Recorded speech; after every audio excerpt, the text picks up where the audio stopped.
ഞാൻ അപ്പോഴേ വന്നരാ 2 കുത്തി നിർത്താൻ നിൽക്കണ്ട കേട്ടോ. അടിക്കാണ് കറക്റ്റ് അടിച്ചോണ്ടേ. പിന്നെ ഈ ഇടപെടാൻ നിൽക്കണ്ട.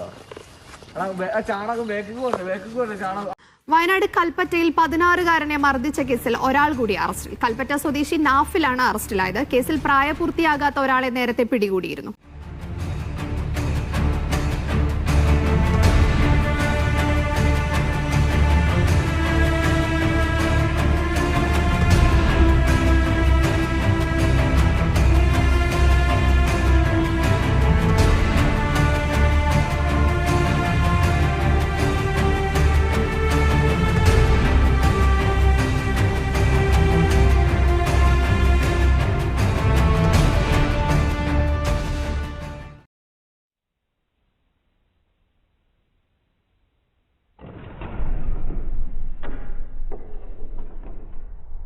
അസ്സലാമലൈക്കും, welcome back to Visal media. ഞാൻ ഫക്രുദ്ദീൻ ബന്താവൂർ. കഴിഞ്ഞ ദിവസം സോഷ്യൽ മീഡിയയിലൊക്കെ വൈറലായ ഒരു സംഭവമുണ്ട്. വയനാട് കൽപ്പറ്റയിലെ ഒരു 4 പേര് ചേർന്ന് ക്രൂരമായിട്ട് മർദ്ദിക്കാം. ആ മർദ്ദിക്കുന്ന രംഗം കണ്ടു കഴിഞ്ഞാൽ ഹൃദയം പൊട്ടിപ്പോകും. ഓരോരുത്തരുടെ കാല് പിടിച്ച് മാപ്പ് പറഞ്ഞിട്ട് പോലും അവനെ ക്രൂരമായിട്ട് മർദ്ദിക്കുന്ന ഒരു രംഗം. എന്തായാലും ആ രംഗം പുറത്തു വന്നതോട് കൂടിയിട്ട് ആ 4 പേരെയും പോലീസ് അറസ്റ്റ് ചെയ്തു. അതിൽ പ്രായപൂർത്തിയായ ഒരുത്തനുണ്ട്. അതിനെക്കുറിച്ചിട്ട് ഇന്നലെ മാധ്യമങ്ങളിൽ വന്നൊരു വാർത്ത, അതൊന്ന് നമ്മൾ കാണേണ്ടുന്നൊരു വാർത്തയാണ്. കൽപ്പറ്റയിൽ 16-കാരനെ ക്രൂരമായി മർദ്ദിച്ച സംഭവത്തിൽ 18-കാരൻ അറസ്റ്റിലായി. കൽപ്പറ്റ സ്വദേശി മുഹമ്മദ് നാഫിലാണ് അറസ്റ്റിലായത്. സംഭവത്തിന് ശേഷം ഇയാൾ മേപ്പാടിയിലെ സ്വകാര്യ മെഡിക്കൽ കോളേജിൽ ചികിത്സയിൽ പ്രവേശിച്ചിരുന്നു. അവിടെ വെച്ചാണ് പോലീസ് കസ്റ്റഡിയിലെടുത്തത്. സംഭവത്തിൽ പ്രായപൂർത്തിയാകാത്ത കുട്ടിയെ ജുവൈനൽ ജസ്റ്റിസ് ബോർഡ് മുൻപാകെ ഹാജരാക്കിയിരുന്നു. കൌൺസിലിംഗ് ഉൾപ്പെടെ നൽകുന്നതിനായി CWCക്ക് കൈമാറി. ഈ ഒരു മർദ്ദനത്തിൽ ഉൾപ്പെട്ട 2 പേര് വേറെയും ഒരുത്തനെ ഇതുപോലെ ക്രൂരമായിട്ട് മർദ്ദിക്കുന്ന വീഡിയോ പുറത്തു വന്നിട്ടുണ്ട്. ഇതൊക്കെ കൽപ്പറ്റയിൽ തന്നെയാണ്. ഇവൻ്റെയൊക്കെ വീട് കൽപ്പറ്റയിലാണ്. ഇത്തരം കുട്ടികൾ നമ്മുടെ കുടുംബത്തുണ്ടാവാനുള്ള ചില കാരണങ്ങളുണ്ട്. രക്ഷിതാക്കൾ ഈ വീഡിയോ ഒന്ന് സ്കിപ്പ് ചെയ്യാതെ മുഴുവനായിട്ടൊന്ന് കാണാം. ഈ ഒരു കുട്ടീനെ മർദ്ദിച്ചിട്ട്, ഈ 16 വയസ്സുള്ള ഈ കുട്ടിയെ മർദ്ദിച്ചതിന് ശേഷം ഇവൻ വീട്ടിൽ പോയി പറഞ്ഞെന്താണെന്നറിയോ? ഞാൻ വീണിട്ട് പരിക്കേറ്റതാണ് എന്നുള്ളതാണ്. ഇവന് മറ്റവനെന്തോ ഇരട്ടപ്പേര് വിളിച്ചു. ഇതാണ് പ്രശ്നം. ഇതൊരു ആദ്യത്തെ സംഭവമല്ല, മറ്റൊരു വീഡിയോ കൂടി പുറത്തു വന്നിട്ടുണ്ട്. അവിടെയും ഇതന്നെ സംഭവം. എല്ലാവരും കൂടി ചേർന്ന് മർദ്ദിക്കുക. എന്നിട്ട് ഇതൊക്കെ വീഡിയോ എടുത്ത് പ്രചരിപ്പിക്കുന്ന ഒരു ആൻറ്റി സോഷ്യൽ മനോഭാവം എവിടെന്നാണ് വരുന്നത്? ഇത് നമ്മൾ ഒറ്റപ്പെടുത്തിയിട്ടില്ല എന്നുണ്ടെങ്കിൽ ഇതിലിപ്പോൾ 4 പേര് അറസ്റ്റിലായി എന്ന് പറയാൻ കഴിയില്ല. ഇവനിപ്പോൾ ഒരു പ്രായപൂർത്തി ആയതുകൊണ്ടാണ് മുഹമ്മദ് നാഫിനെ 19 18 വയസ്സ് ആയിട്ടുണ്ട്. അതുകൊണ്ടാണ് ഇപ്പോൾ ഇവൻ്റെ ഫോട്ടോസൊക്കെ പുറത്തു വന്നത്. ബാക്കിയുള്ളവരൊക്കെ ജുവൈനൽ ജസ്റ്റിസ് ബോർഡിന് മുൻപിൽ ഹാജരാക്കുക, അവർക്ക് കൗൺസിലിംഗ് കൊടുക്കുക. ഇവനെ ഈ ഒരു മുഹമ്മദ് നാഫിനെ അറസ്റ്റ് ചെയ്ത് കൊണ്ടുപോകുന്ന വീഡിയോ കാണാം. മീഡിയ വണ്ണിലൊക്കെ കൃത്യമായിട്ട് വീഡിയോ വന്നിരുന്നു. കാരണം ഇതുപോലെയുള്ളവരുടെ മർദ്ദനേറ്റാണ് ആ ഷഹബാസ് എന്ന് പറയുന്ന പൊന്നുമോൻ മരണപ്പെട്ടത്. അതിൻ്റെ വേദന ആ മാതാപിതാക്കൾ, ഞാൻ അന്നൊക്കെ ആ വീഡിയോ കാണുമ്പോൾ ആ ഉമ്മ മാനസികമായിട്ട് തകർന്നൊരു ഉമ്മയായിട്ട് മാറി. ഇപ്പം ഇതേപോലെ വയനാട് തന്നെ ഒരു 5ാം ക്ലാസ് പഠിക്കുന്നവൻ്റെ റാഗിങ് എന്ന് പറഞ്ഞ് കൈ കയറി ഓടിച്ചു. എന്നിട്ട് അവനെ പിടിച്ചിട്ടില്ല, അതിന് പ്രതികളെ പിടിച്ചിട്ടില്ല. അതേപോലെ തെക്കൻ ഭാഗത്തൊരു 4ഓളം കുട്ടികൾ ചേർന്നിട്ട് മറ്റൊരുത്തനെ ക്രൂരമായിട്ട് മർദ്ദിക്കുന്നു. ഓരെ പിന്നെ പിടിച്ചിട്ട് ഈ ഒരു ജുവൈനൽ ജസ്റ്റിസ് ബോർഡിന് മുൻപിൽ ഹാജരാക്കാനേ പ്രായപൂർത്തിയായിട്ടില്ലെങ്കിൽ പറ്റുള്ളൂ. അപ്പോൾ ഈ കുട്ടികൾ ക്രിമിനലായിട്ട് വരുന്നത് ഇവിടെ നിന്ന് പാഠം വന്ന് എങ്ങനെ ക്രിമിനലാവാം എന്ന് പഠിച്ചിട്ടാണോ? ഒരിക്കലുമല്ല. ഇവർ കാണുന്ന മൊബൈലിലെ വീഡിയോസ്, ഇവർ കളിക്കുന്ന ഗെയിമുകൾ, ഇവരിങ്ങനെയാകുന്നൊരു സാഹചര്യം, ഇത് 3ഉം പരിശോധിക്കാം. ഇത് 3ഉം പരിശോധിച്ച് കഴിഞ്ഞാൽ ഈ കുട്ടികളെ മാത്രമല്ല നമ്മൾ കുറ്റം പറയേണ്ടത്, അതിന് സാഹചര്യം ഒരുക്കുന്ന ആളുകളെ കൂടി പറയണം. ഞാനൊരു സംഭവം പറയാം. എൻ്റെ നാടിനടുത്തൊരു സ്കൂളിൽ ഇതേപോലെ ഗംഭീര അടി. അപ്പോൾ 1ഉം 2ഉം തവണയല്ല, ക്ലാസ്സിൽ ഇവൻ്റെ അടി ഉണ്ടാവലുണ്ട്. ക്ലാസ്സിൽ തന്നെ പുറത്തുള്ള മറ്റു കുട്ടികളും എല്ലാവരായിട്ടും പ്രതിസ്ഥാനത്ത് ഇവനുണ്ട്. ഈ പ്രതിസ്ഥാനത്ത് ഇവനുള്ള ഓരോ തവണ അടിക്കുമ്പോഴും അധ്യാപകർ ഇടപെട്ട് പ്രശ്നങ്ങൾ പരിഹരിക്കും. പക്ഷേ നിരന്തരം ഇവനിങ്ങനെ എല്ലാത്തിലും പ്രതിസ്ഥാനത്തുണ്ടായപ്പോൾ പ്രിൻസിപ്പൾ ഇവനെ ഒഴിവാക്കി, സസ്പെൻഡ് ചെയ്തു.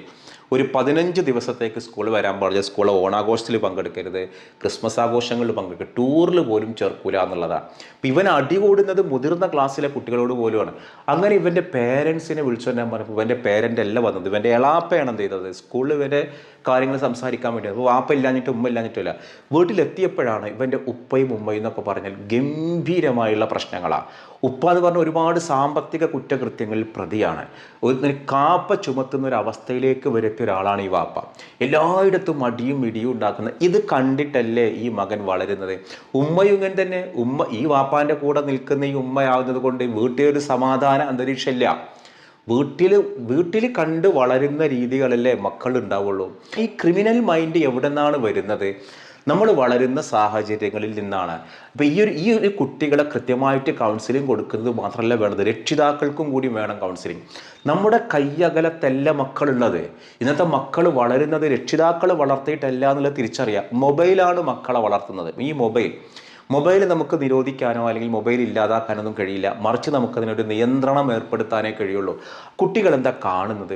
സ്കൂളാണെങ്കിൽ ഈ പ്രശ്നങ്ങൾ ഉണ്ടായിക്കഴിഞ്ഞാൽ സ്കൂൾ അധ്യാപകർക്ക് വടിയെടുക്കാൻ പറ്റില്ല. വടിയെടുത്തു കഴിഞ്ഞാൽ അധ്യാപകർ പ്രതിക്കൂട്ടിലാവും.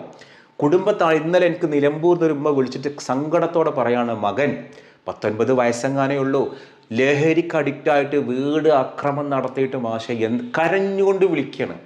ഞാൻ പറഞ്ഞു, എൻ്റെ ഉമ്മങ്ങൾ എന്നോട് വിളിച്ചിട്ട് എന്താണ്, ഞാൻ കിടക്കണത് എടപ്പാൾ ഒരു അങ്ങേയറ്റത്തല്ലേ, ഇത് നിലമ്പൂർ ഭാഗത്തല്ലേ, നിങ്ങൾ അവിടുത്തെ പോലീസിനോടൊക്കെ പറഞ്ഞിരിക്കണം സാറേ, എങ്ങനെയും ഞാനൊരു കൗൺസിലിങ്ങിന് കൊണ്ടുവരണമെങ്കിൽ ഈ ആളും ഓക്കെ ആവണ്ടേ, ആളും കൂടി സമ്മതിച്ചിട്ടല്ലേ കൗൺസിലിംഗ് പറ്റുള്ളൂ. എങ്ങനെയെങ്കിലും ഇവരൊന്ന് പിടിച്ച് ഞാൻ പറഞ്ഞു, നിങ്ങൾ മെമ്പർക്ക് വിളിക്കും, നിങ്ങളുടെ നാട്ടിൽ മെമ്പർക്കൊക്കെ അറിയാം. നിസ്സഹായമായിട്ട് വിളിക്കുന്ന ഒരു ഉമ്മയുടെ ആ സങ്കടം ഉണ്ടല്ലോ, അള്ളാഹു ആ ഉമ്മാക്ക് സന്തോഷം കൊടുത്തിട്ട് പരിഹാരം കൊടുക്കട്ടെ. നമ്മൾ പ്രാർത്ഥിക്കുക.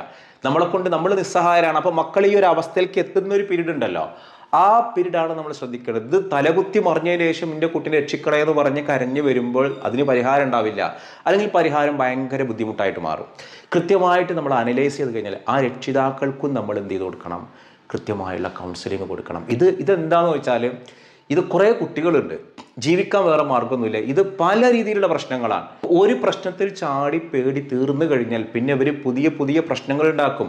എന്താ നമ്മുടെയൊന്നും മക്കൾ ഇങ്ങനെ അടികൂടാത്തത്?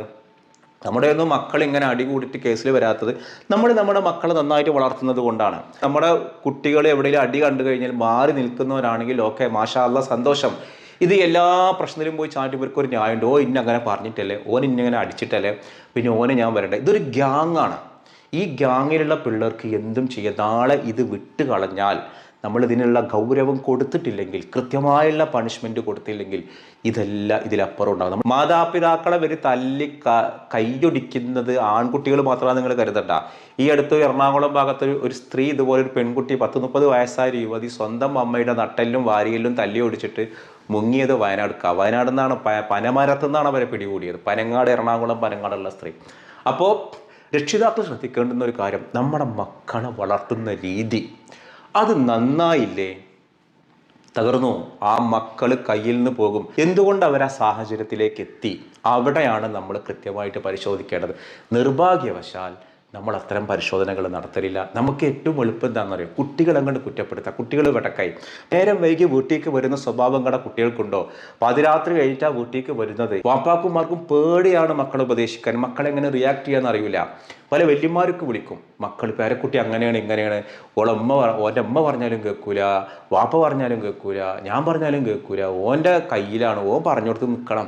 ഈ അവസ്ഥ എങ്ങനെ വന്നെത്തിയത്? നമ്മൾ തന്നെ വളം വെച്ച് കൊടുത്തിട്ടാണ്. അപ്പോൾ കുറ്റപ്പെടുത്തേണ്ടത് കുട്ടികളാണോ വെച്ചാൽ 100% അല്ല, മാതാപിതാക്കൾക്ക് കൃത്യമായുള്ള പങ്കുണ്ട്. അപ്പോൾ അവിടെ നിന്ന് തുടങ്ങണം നമ്മുടെ ഈ കൗൺസിലിങ്ങും അതേപോലെ കുട്ടികൾക്കുള്ള സംസ്കാരം പഠിപ്പിക്കലും.